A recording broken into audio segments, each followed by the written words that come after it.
If you're looking to connect with the top minds in learning and talent, there's no better place than an iVentiv event. That's IVENTIV.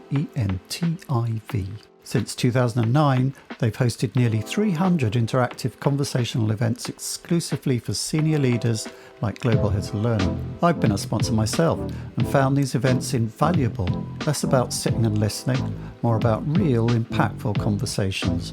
It's an unmatched opportunity to collaborate with leading chief learning officers on the challenges they're tackling today. Join the conversation. Visit iventiv.com/learninghack. That's iventiv.com/learninghack.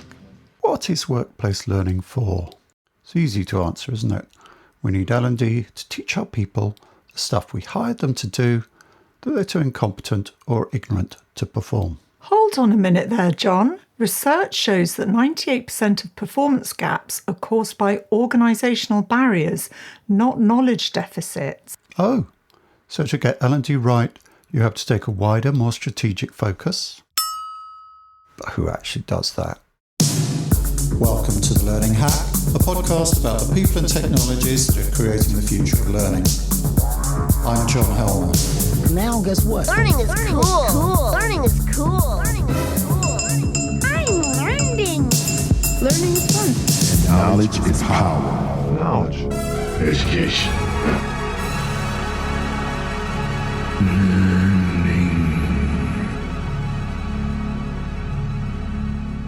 My guest this time has spent a lifetime trying to get learning professionals of all stripes to take a wider, more systemic view of how learning functions within organisations.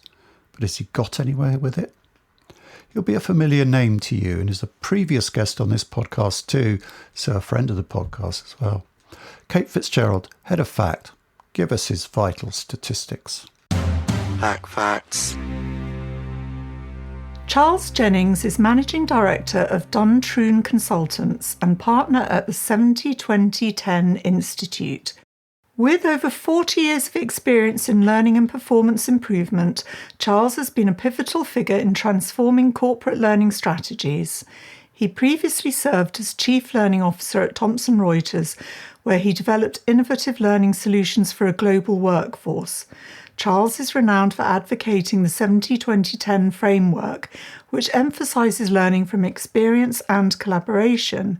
His expertise spans various sectors, making him a leading voice in the evolution of workplace learning and performance enhancement. Charles has been a lifelong rebel against L&D complacency, and it's made him a voice that people listen to.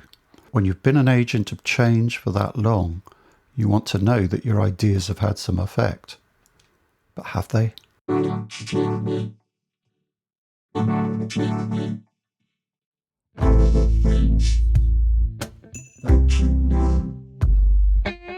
Charles, it's great to have you back on the podcast.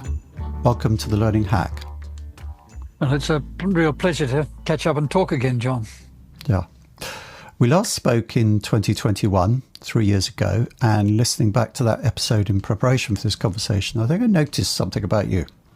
What I saw was a restless intelligence, someone who finds the box into which learning is put as much too confining, someone who wants to use ideas and models like 70-20-10 and new technologies as crowbars to pull that box apart at the seams. Do you think that's a fair comment? A restless intelligence, that's a rather generous description, John.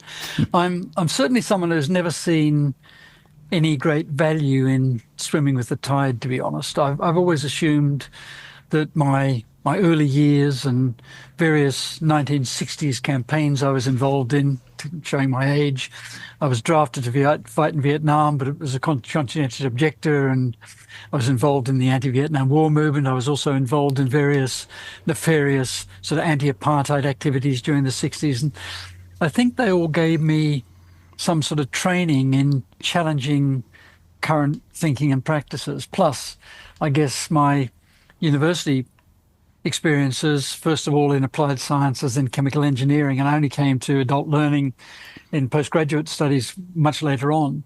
I guess all of those sort of embedded some form of healthy skepticism and desire to push the envelope a bit. And in L&D, I think, is a profession which, rather surprisingly, doesn't have a great track record in being at the forefront of change. L&D offers some sort of rich pickings for people like me. And with that said, I certainly feel part of the learning and performance professions, and I've just tried to push to improve traditional approaches over the years. And there's a lot of work for all of us to do if we're going to deliver on that promise.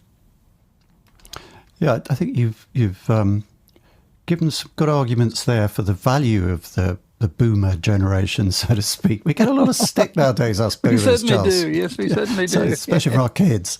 Yeah. And probably get it from grandchildren as well.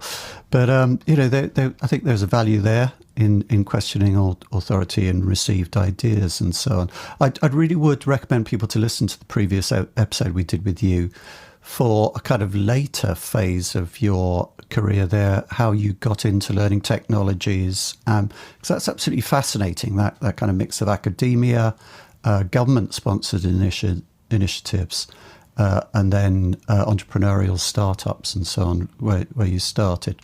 But to bring us up to date, do you think generative AI, the latest shiny new thing in learning technologies, I know it's a lot more than that, but it's occupying that place of shiny new thing for a lot of people at the moment.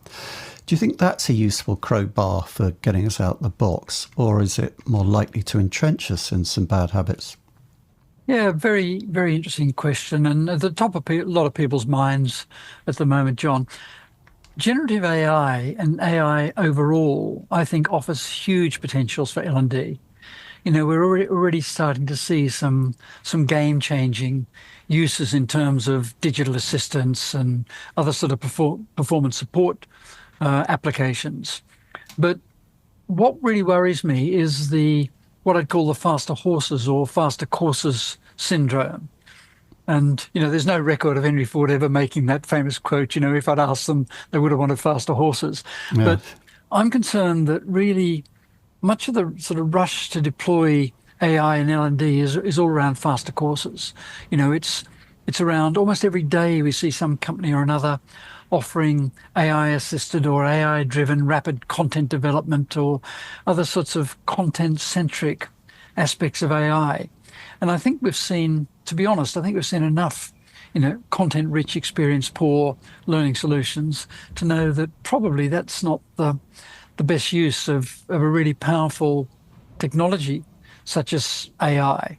And if I might make another observation about generative AI, which I think is important, but I haven't really heard it discussed widely or really much at all in L&D circles. And it's this: generative AI by its nature is really a next word guessing engine.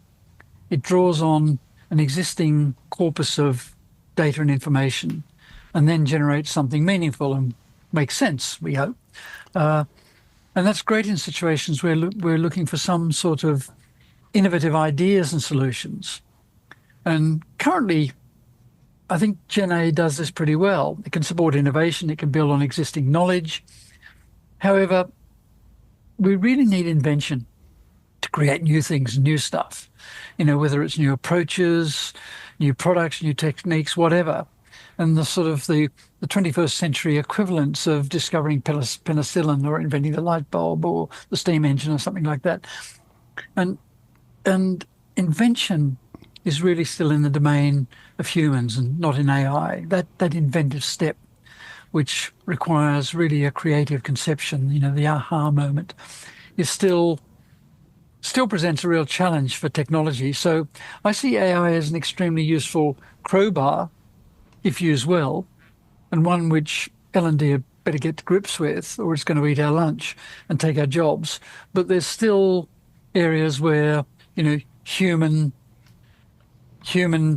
invention, human approaches are really, really required. So, just thinking that AI is going to take over everything we do is, at the moment, certainly, not on the cards as far as I can see.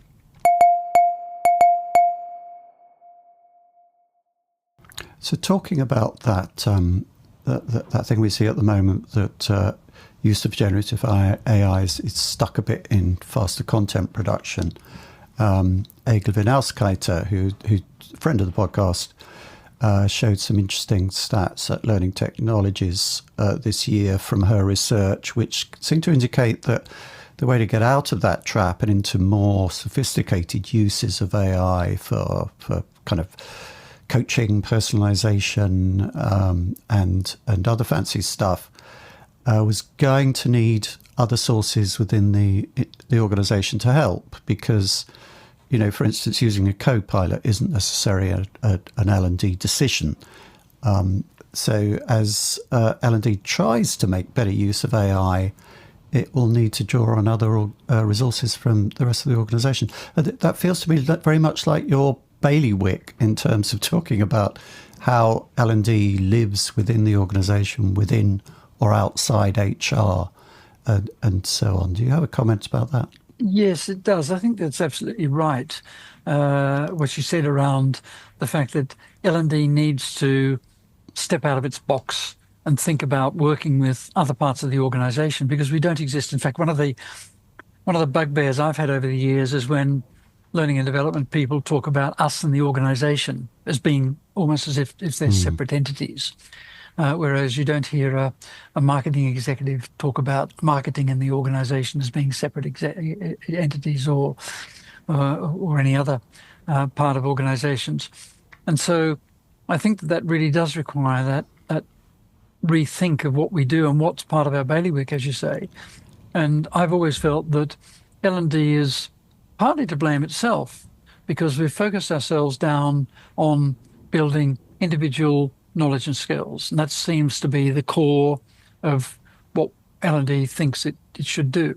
Whereas if we flip it and think about, well, actually our job is to help our organization, teams within the organization, and individuals within those teams deliver the best they can aligned with the purpose of the organization. That's what we're about. And once you start thinking from that perspective, it immediately raises the question of, well, I can't just sit here and churn out content and throw it out in various formats and hope that it sticks and has an impact. And you need to think about it in a whole different way. And that means taking a holistic approach, thinking about how we work closely with the people who are doing the work and the people who are responsible for those doing their work, and to understand, that difference between competence and expertise, which is a big leap, really. Organizations don't just want a group of competent people, they want high levels of expertise, and you don't get that expertise from simply following e-learning and following a learning path and, the standard sort of formal learning. You get it from a whole range of other things.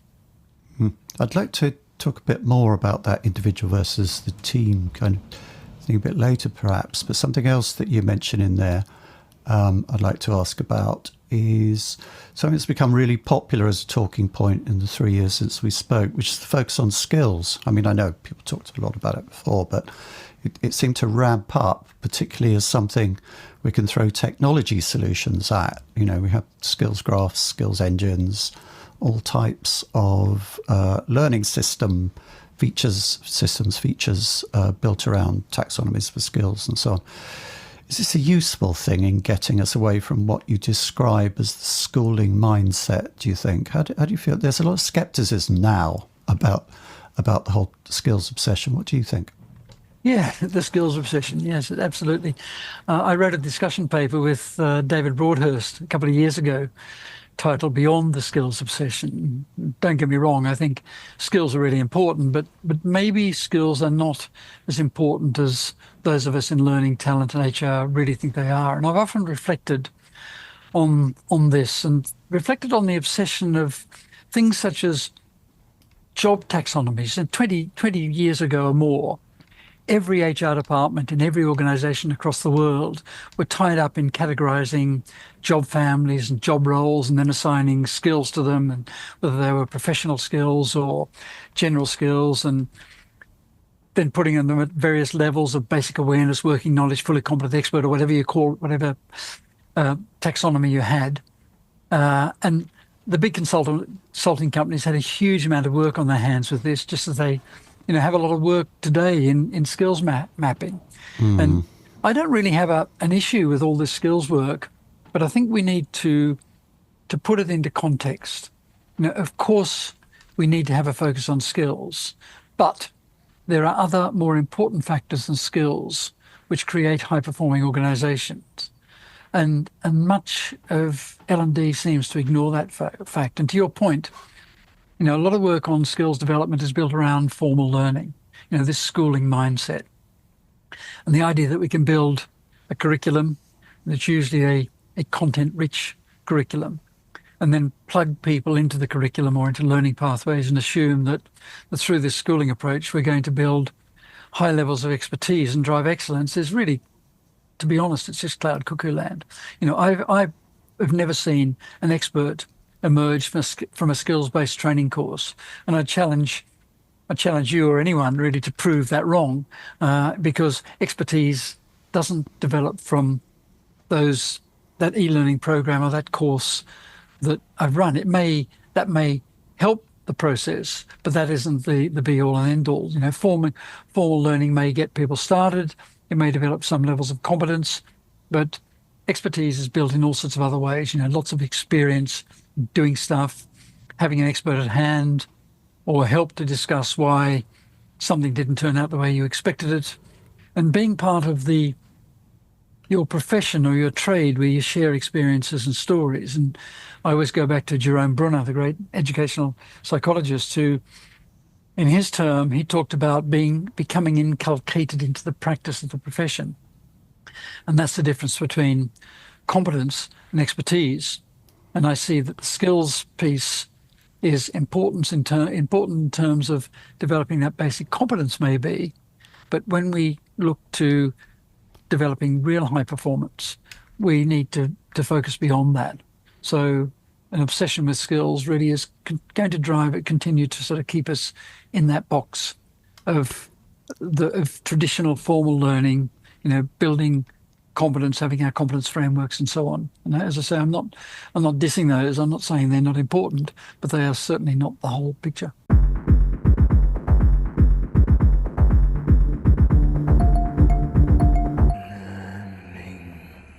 Something you said there that really resonates with me. Earlier in the year, I saw a presentation, and for reasons that become obvious, I'm not going to mention who the vendor was or who the client was.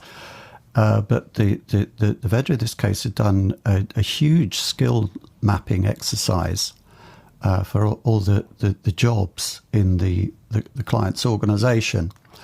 And as they kind of went through it, and the fantastic amount of detail, as a consultant, I was just kind of counting up the consultant hours and thinking, you guys must have made a fortune out of this. And you're going to have to do it all again next year when all those jobs change. Because, jobs change very quickly, don't they? I mean, especially in particular sectors and in the current environment, they're changing really quickly. Yes, there's a continual flux, absolutely. If you have some sort of framework, such as a job role framework or a global role framework, you have to accept the fact that it's going to be a never-ending process, because jobs change, technologies change, mergers and acquisitions occur. So, if you're working in an organization, suddenly you acquire another organization and you've got a whole different range of job roles, and you have to redo your taxonomy. And it just is. And in fact, and I'm sure my colleagues wouldn't mind me saying this, but when I was at Reuters, we were involved in a huge exercise with external consultants doing this. And at one point, I had 17 of my L&D team working on mapping job roles and skills, general and professional skills to job roles, and then looking at what sort of formal learning solutions would support those. And it's overwhelming, to be honest. And it really was achieving, to be honest, the outputs didn't justify the inputs in that case. So I think that obsession around skills mapping and so on is a problem for us. It's, as I say, I wouldn't put it under the carpet and say we don't need to think about this.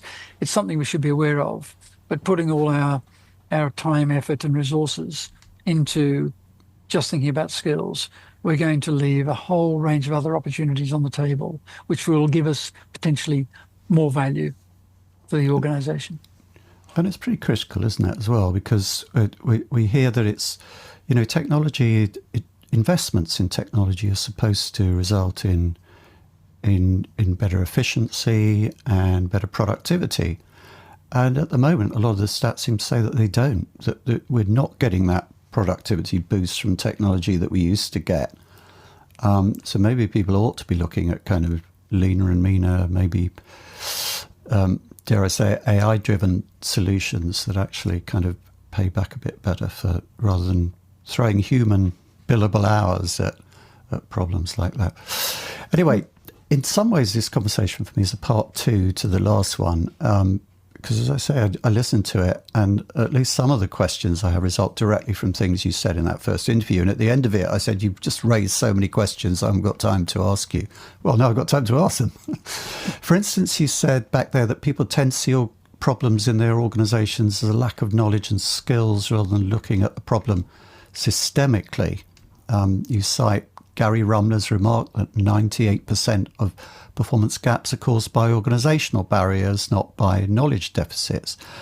It might be a bit much to expect that things have moved on that much in the 3 years since we last spoke, but do you see any hopeful signs in your work with organisations that we might be getting there, might be getting better at thinking systemically rather than seeing everything as a knowledge gap?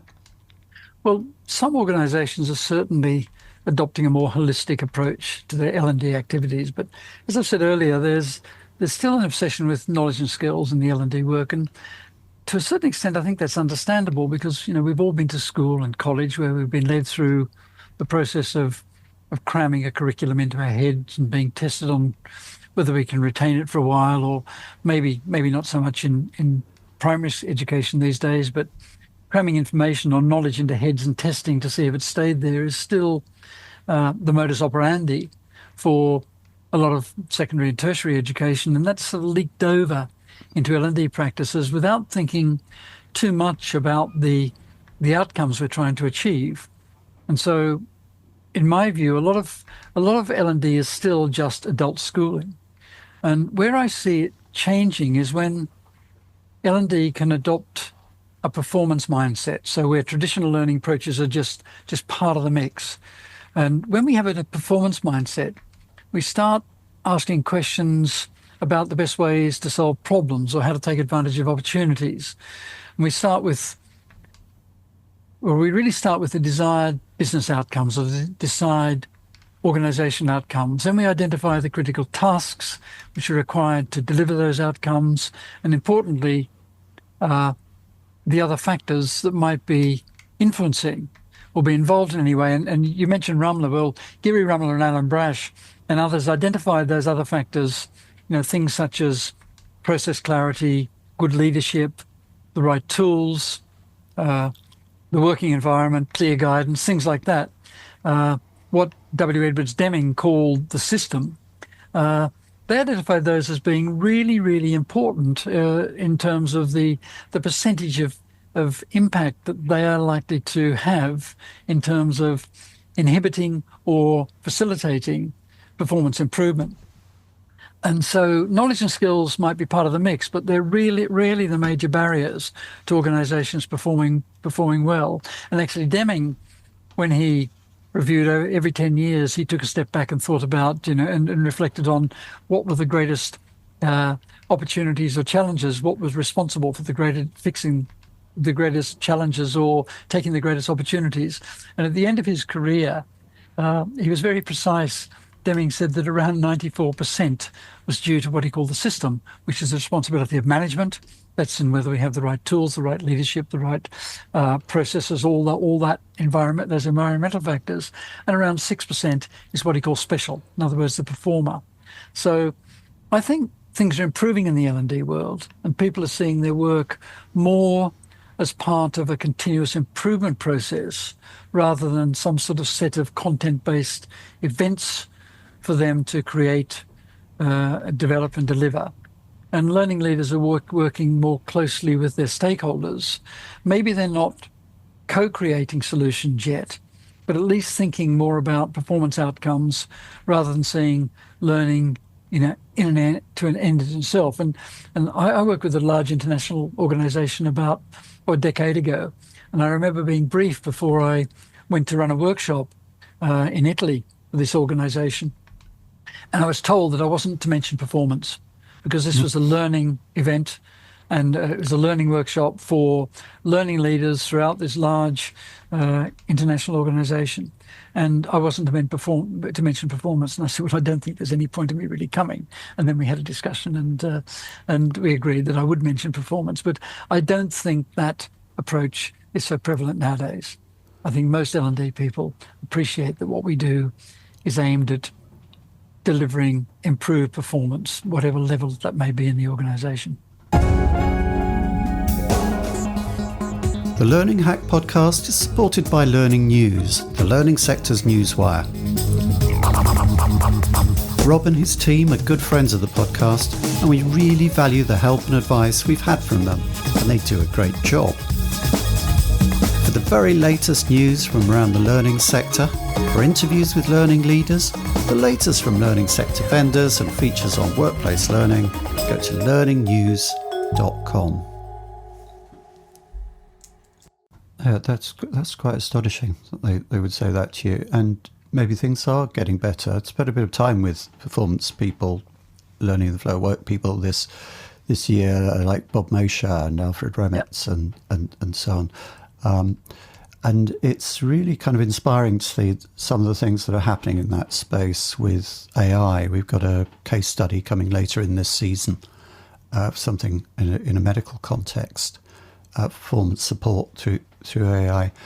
Is this an area, do you think, where we're kind of waiting for the technology to get to the point where it really does the things that we know that we need to do with performance support? I mean, this has been a kind of theme in our world since, the 90s. I don't think we're just waiting for the technology. I think we're waiting for the mindset change. The performance support or digital coaches, whatever we call them, they've always been seen as a sideline in the learning development toolkit rather than being front and center. And actually, we've had the technology and tools to deliver this and support learning in the flow of work for years. And the technology is obviously getting better with mobile devices and AI and driven systems and so on, obviously improving. But I don't think that's what's been holding us back. I think what's been holding us back is this learning mindset, this idea that we conflate learning with schooling, learning with training, and we can conflate learning with some sort of structured process. I get often asked about, around 70-20-10, how do we create a 70-20-10 program? And the answer to that is, well, if you're thinking of this as a programmatic mindset, if you think you're creating some sort of structured learning and that's going to include all of the elements of 70-20-10, you're probably coming in from, well, you certainly are coming in from the wrong way. Yeah. We can support that learning which occurs in the workplace. And performance support, way back from since Gloria Geary, we've known that there are really good ways to do that. But that's been held back, I think, by this. It's been held back by a number of things, but prime among those things has been this schooling mindset that we must manage and control the learning process, because we're the only ones who know how to define a curriculum and how to carry out instructional design and so on. It does seem to be your work centres a lot on that kind of, the interface between technological change and mindset change, because it seems to come up so often in the things that you're saying that, there needs to be a mindset change, and you're one of the people who's instrumental in changing that. It's interesting.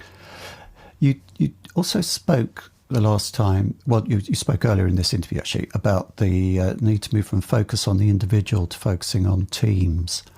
There is a trend that we see in technology towards ultra-personalization now. And if you look at the way that social media platforms, and especially like the new generation, kind of TikTok and Reels and so on, work, it's becoming more and more ultra-personalized, and people have long wanted to kind of harness that for learning. But is that a trend that kind of militates against any sort of proper focus on teams and collective social learning? I don't think it's an either or, John. I've been thinking about this for a number of years, and my reading on the L&D focus on individuals stems from the close link between HR and L&D, and also you just talked about this schooling mindset.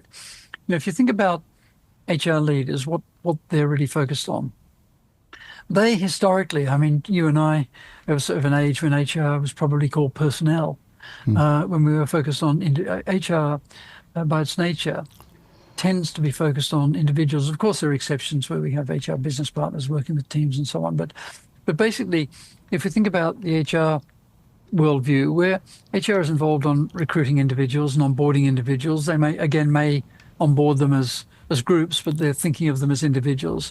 Individual career development, individuals' behaviors, diversity, equality, inclusion, individual compliance. So the HR modus operandi is very much focused around individuals. And I think out of that has been generated, the whole idea has been pushed of competencies and competency frameworks and skills, because we're mapping individuals and individual skills and job role frameworks.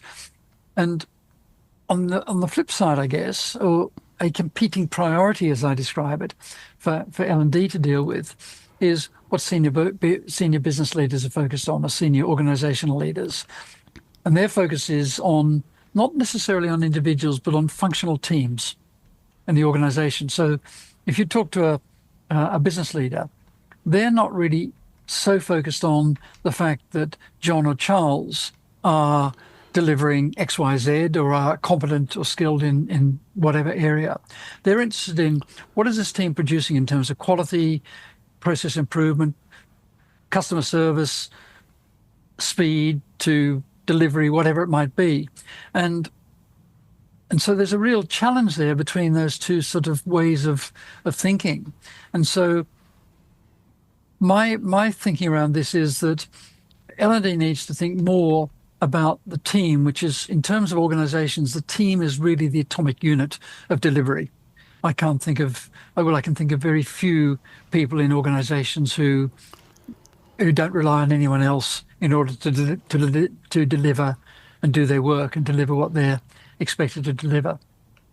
And I think so we have this separation of ideas where senior business leaders are focused on teams, and they're also focused on expertise, because you're looking for your team to have a good balance of expertise. You're not looking just at general competencies. You're looking at task execution. You're looking at sort of systemic capabilities. It's not just the people. It's making sure the processes and the tools are right and everything there. And so I think that's a whole different world to the world that L&D has been in, or to a large extent still is, in terms of individuals. Now, as I said, I don't think it's necessarily an either or, because technology can help us do both. I mean, we can deliver ultra personalization, absolutely. But if we do it within the context of the fact that people are working in teams, the team is the unit of delivery, the unit of operation, it will help L&D to think about what we do in a much better way, in a way which is much more aligned with our organization's objectives. And I also think one of the other small bugbears I have is a lot of discussion around learning culture, which is, when we think about learning culture, very often we think about behaviors, engagement, and sort of formal learning services. Often you hear people saying, we've got a great learning culture, we offer all these learning offerings to our workforce. Whereas I would prefer to think of what we're trying to do is create a culture of continuous improvement.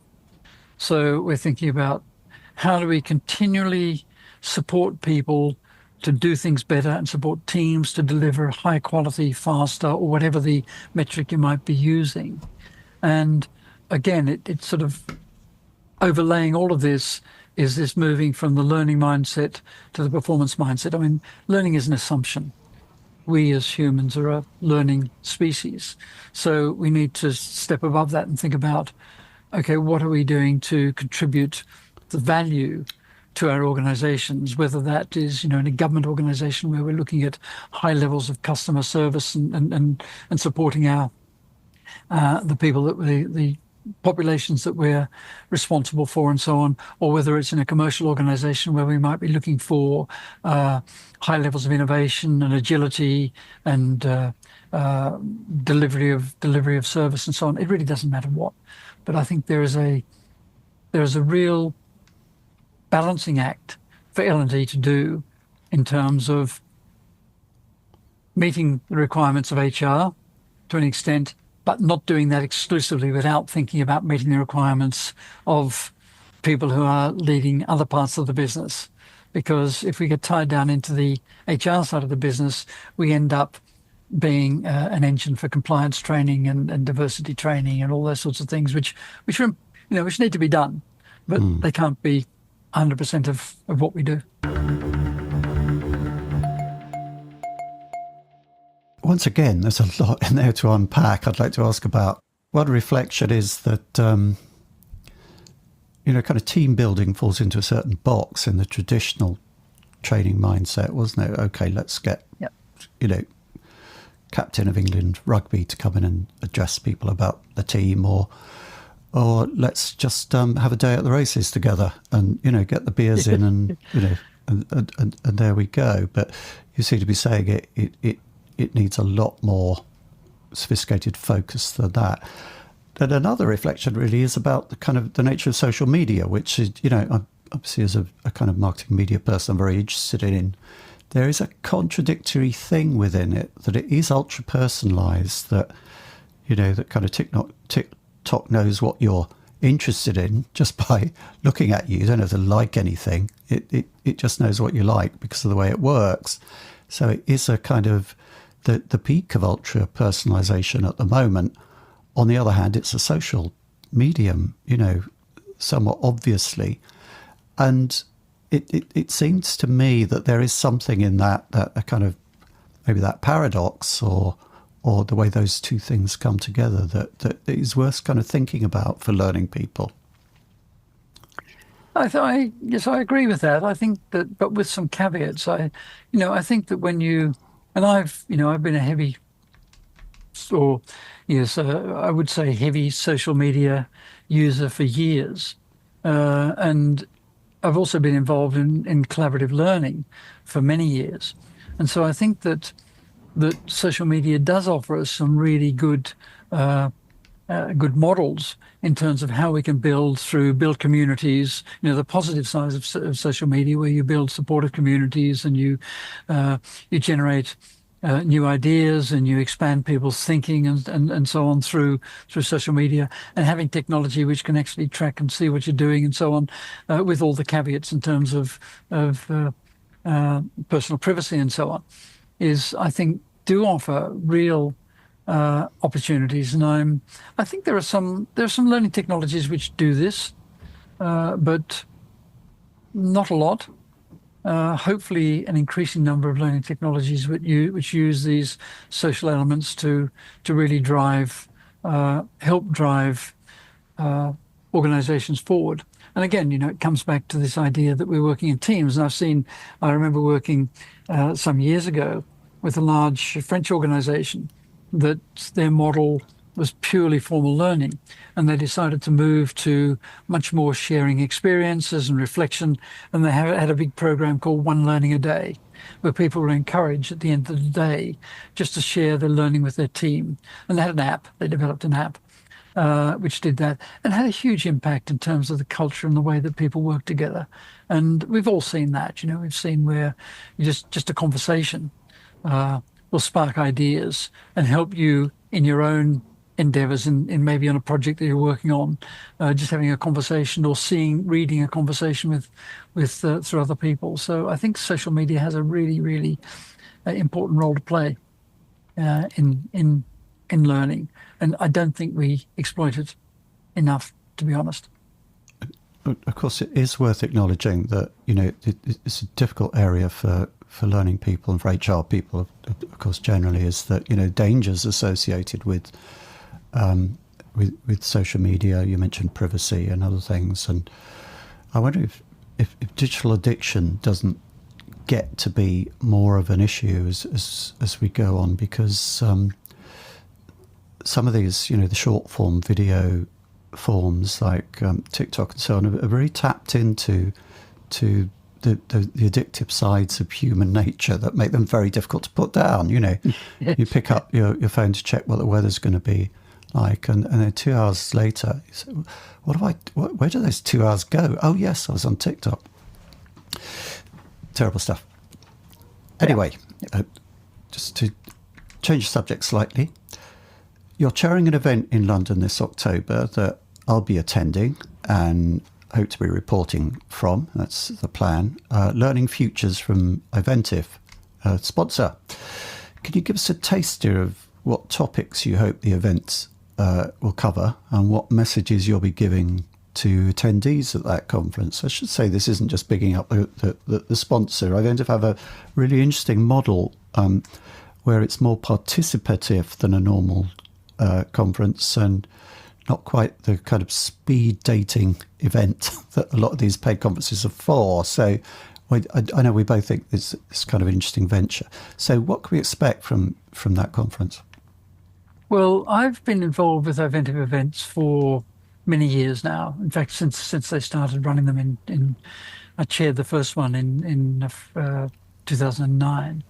And the way I see them is that they're a great way to keep up with leading edge practice. As you mentioned, they're called Learning Futures for a reason. They're sort of looking to the future and thinking about how we all get there. But they're very much around sharing. They're very much around exchange and discussion. And it often includes input from researchers and professors in learning. In fact, the one in London, the Dean of Executive Education at HEC in France, she's going to have a session talking about women in innovation and diverse leadership and other things. But the model of iVentiv is around bringing people together and sharing their experiences and challenges and successes and learning from each other. And so the 2 days in London will certainly cover, lots of top of mind issues. There'll be, I know that one of the participants, eBay, is bringing together the whole challenge around collaboration across teams. There's leadership development issues, of course, looking at different ways of redefining learning culture and a range of other things. So, as you say, they're not a sort of a matching service in any way. They're simply around getting a group of senior learning and talent people together to share their ideas and to generate and co-create potential solutions that people can take back to their organizations. And, if I were asked to give a message to people at that conference, which I will be giving, it's really around, use this opportunity to try and test different approaches and to innovate yourself whilst you're there, and to get ahead of the game, because by sharing, hearing what other people are doing, and talking to other folks, that's really one of the best things you can do. And I sort of often go back to my former colleague Jay Cross, who always said he wrote that learning is learning is. I can see you're crossing yourself there, yeah, John. For the tape there, I'm making the sign of the cross. Yeah, good old Jay. Yes, yeah. Wonderful. Sign of the cross. That didn't occur to me. Yes, very appropriate. But Jay wrote that learning, that conversation is the stem cell of learning, and I hold that dear. And these iVentiv events are very much around rich conversations and sharing experiences. So for people who are going to be there, I never come away from an iVentiv event without having learned something or being challenged in my thinking. They're really, it's really good open conversations. Huh. So apart from AI, which is obviously very much on people's minds, what, in terms of learning futures, what do you expect or suspect might come up at that event? Well, you can never really guess, because sometimes people bring a real challenge that they're absolutely up against the wall with, and time is spent looking at how we can, how the collective can suggest ways of addressing it. So it really could be anything. I can tell you one thing for sure. Learning technologies is going to be the heart of that, and there will be lots of discussion about practical application of AI and applications of other sorts of technologies and so on. That'll certainly be a thread that'll run through all of these, in fact.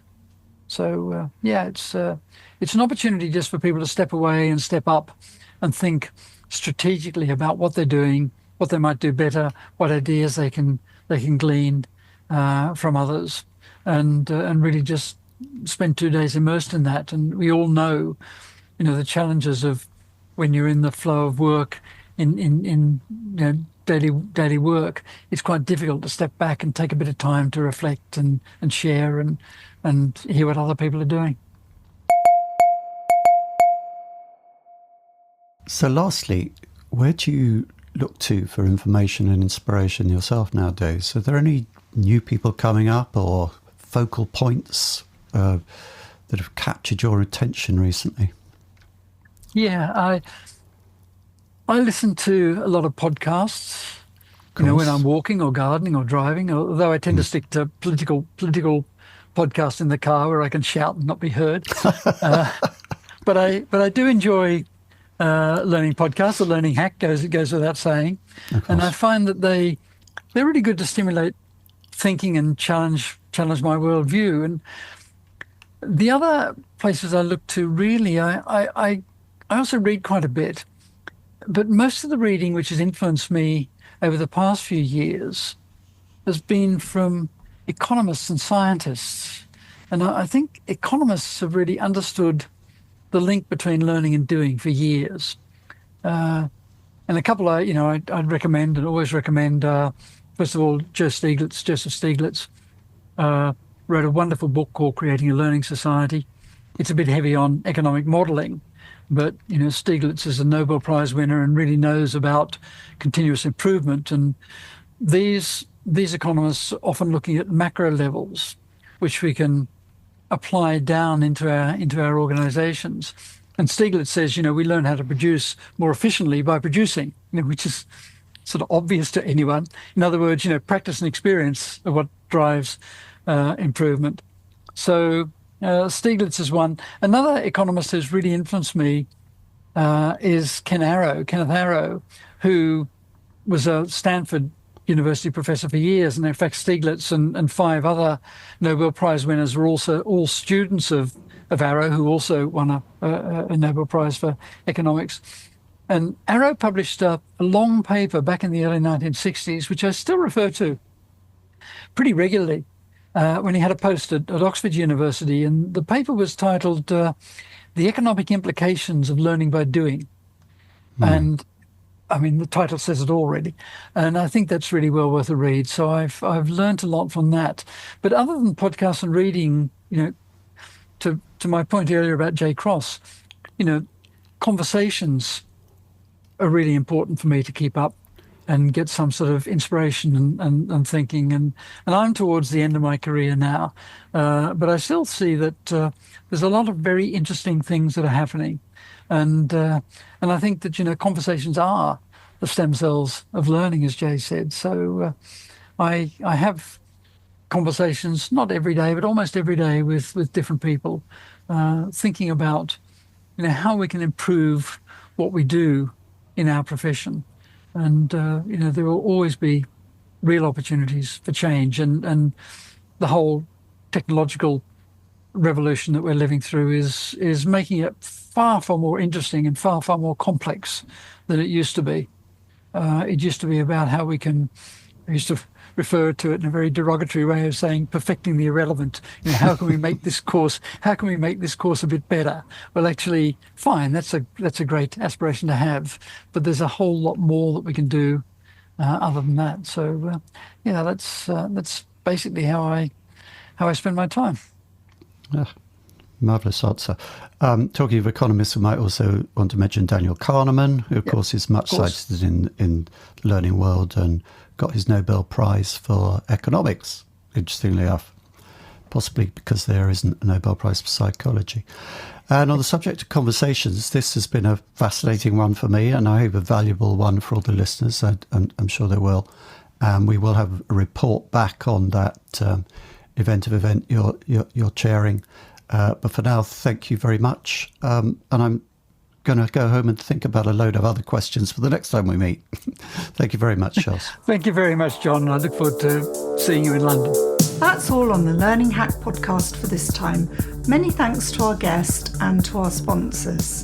The Learning Hack is among the top 5% most listened to podcasts globally, according to Listen Notes, we found out. But it depends for its existence solely on sponsorship and your Patreon contributions. If you want us to continue holding these excellent conversations about learning, it's you who said they're excellent, not us. Let's have a chat about your company sponsoring. Or sign up to patreon.com/learninghack. For a piddlingly small amount of money, get transcripts, text summaries, and early access. Keep us alive. Until next time. Stay curious, learning people.